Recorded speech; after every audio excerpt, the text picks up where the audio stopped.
It looks like Darius Slay could have played in this game, but there are more bigger opportunities down the road he wants to prepare himself for. And news on Lane Johnson speaking up towards the coaching staff during the bye week. We're going to be talking about the injury report and all of that going into Sunday's game against the Jacksonville Jaguars at home, 4 o'clock game.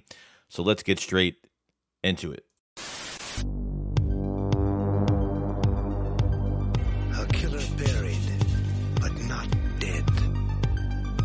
Darren, we better turn around. Because I've seen enough horror movies to know any weirdo wearing a mask is never friendly.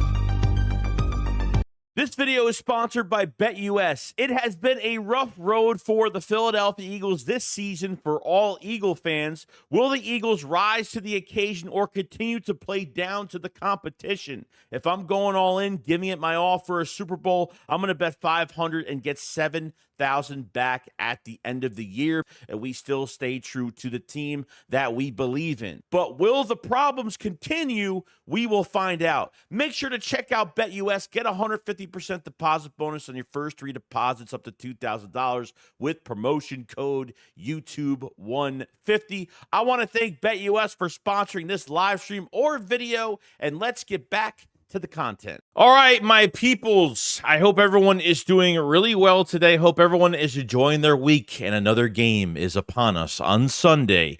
So there's a lot to discuss here. Now, regarding the injury report for the Philadelphia Eagles so far, so out on Sunday, Dallas Goedert out with a hamstring for another, was this like his third week already? Hopefully he is coming back soon. Grant Calcaterra should have a big game this Sunday. Darius Slay is out with a groin injury from the injury. He's had a couple injuries the last few weeks. We'll get into more in Darius Slay in just a moment. But from the Friday practice report, full go. Mekhi Becton back at right guard, and let me tell you, man, it's nice to see that there's good depth with Fred Johnson at left tackle, with Mulata being out, and it's really nice to see that Tyler Steen has really done a good job at that right guard spot. So Becton will be back from concussion protocol, and we'll see what happens with that.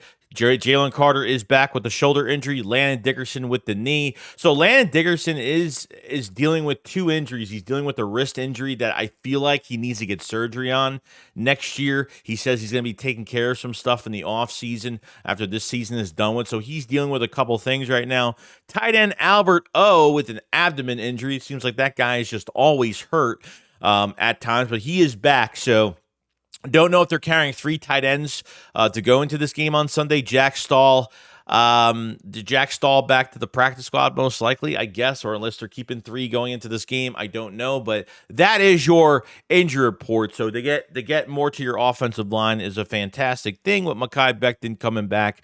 But the Slay situation is interesting. Now, it looks like Darius Slay could have played in this game on Sunday against the Jaguars, but it looks like he is eyeing his return for the Cowboys game because he feels, and let me tell you, the Jaguars are not a good football team, but this is a game you do not overlook. And, Slay being out, Isaiah Rodgers coming in. Isaiah Rodgers wants to prove his worth to the Eagles, especially on this 1-year deal. We talked about it in the last video of him being re-signed, and I think he wants to stay in Philadelphia, so that is a really big prime choice. A lot of interesting decisions for Howie Roseman to make at the end of this season regarding that number 2 corner spot, whether it's Ringo, whether it's re-signing Isaiah Rodgers, so there's a lot going on there. But Slay is eyeing and preparing his body for the Cowboys game. You have a couple divisional games coming up after this Jags game. You have the Cowboys game on Sunday, after this week, obviously. You have them next Sunday,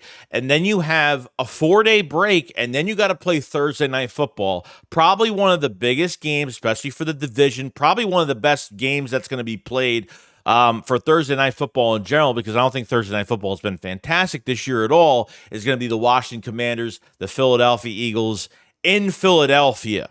Okay? It's going to be a big game. 4 days of rest. So obviously Washington has less time to prepare. The Eagles have less time to prepare for that game. Should be a big, big game. But I guess Slay is looking more down the road and saying, I want to prepare myself for this Cowboys game more, because these divisional games is what's really going to matter in the next couple weeks. Next few weeks is going to be kind of crazy. with divisional matchups and the amount of time from Sunday to Thursday and 2 divisional matchups. It's not easy to do that. So Isaiah Rodgers will probably only be out this 1 week. Will only be in for this game on Sunday. So hopefully he makes it his best impression in this game. And Slay will obviously take over for that Cowboys game and going forward. We all know that they're never going to bench Slay. Even if Isaiah Rodgers has 4 picks in this game on Sunday, it doesn't matter. Okay, so that's the news on Slay, and potentially could have played on Sunday and is opting out to wait a little bit longer for these divisional games, which is great. Now, other news for the Eagles. Now, remember we talked about Brian Baldy and hearing some things behind the scenes that during the bye week, some Eagles players spoke up, and it looks like Lane Johnson was one of those players. As trending, Lane Johnson said he and a few of the other offensive linemen were vocal to Nick Sirianni and the offensive coaching staff about running the ball more. Sirianni has apparently been very open to changing in the game plan from players. We know it's been an open door policy with Doug. We know it's an open door policy with Nick to take, obviously. I'm glad that Nick is taking, I felt like last year he wasn't taking much from what was given to him. Because it would have shocked me in the 23 season that no players went to that office to say, yo, we need to make this offense a little bit better. We heard the rumors of Jalen Hurts having that big disconnect and, telling, Sirianni and Brian Johnson to really change things with the offense, but they really didn't. They kept a lot of things the same way it was. So Lane Johnson, a few of the offensive linemen going to the room. I mean, we're not even just talking about the running game, though. We're talking about the passing game in general and getting this quarterback into a rhythm, and we know what this quarterback could do.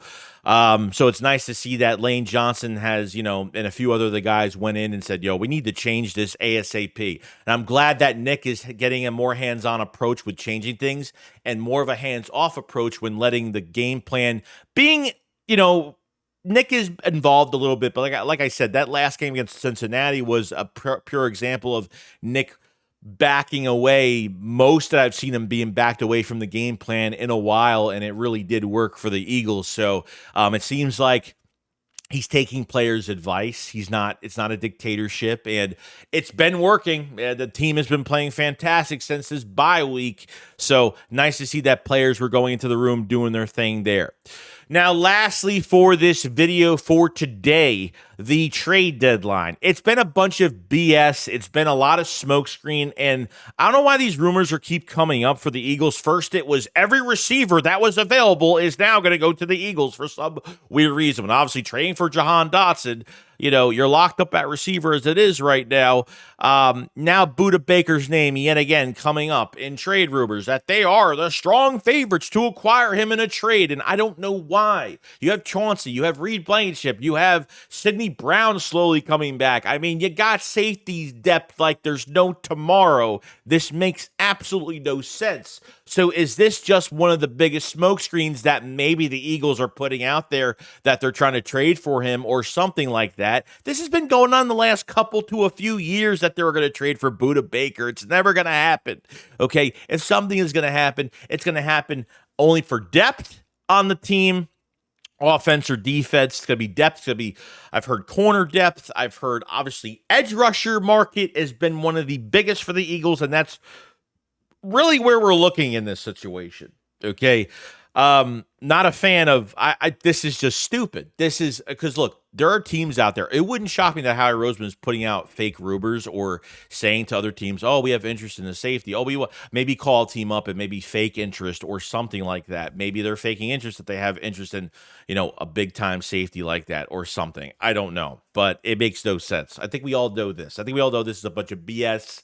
And we could kind of put it, if they do this, it would make no sense at all. I'm not giving away draft compensation. You have Chauncey you have Chauncey for 3 more years on this roster. You have Reed Blankenship for another year on this roster in 25. Sidney Brown is coming back. Like I said, there's just way too many pieces right now.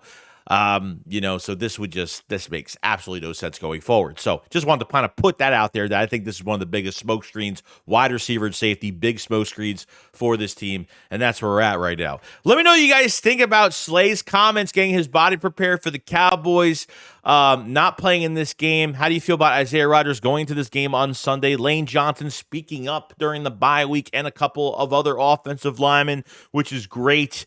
And I'm ready for Sunday already. I'm ready to get this thing going. I'm ready to get this thing done.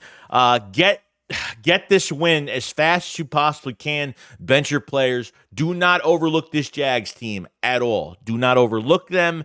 You have to imagine that you have to be 1-0 every single week, because as soon as you start thinking that you're facing a team that's not going to get you, they're going to come up with a win on you, and before it's too late. So I know short video today, but that's all the news for today. I'll see you guys for the live play-by-play reaction on Sunday. Very excited. You guys enjoy the rest of your day, and I'll see you guys on the next one. Shakes, what up, fall side. Peace out, guys.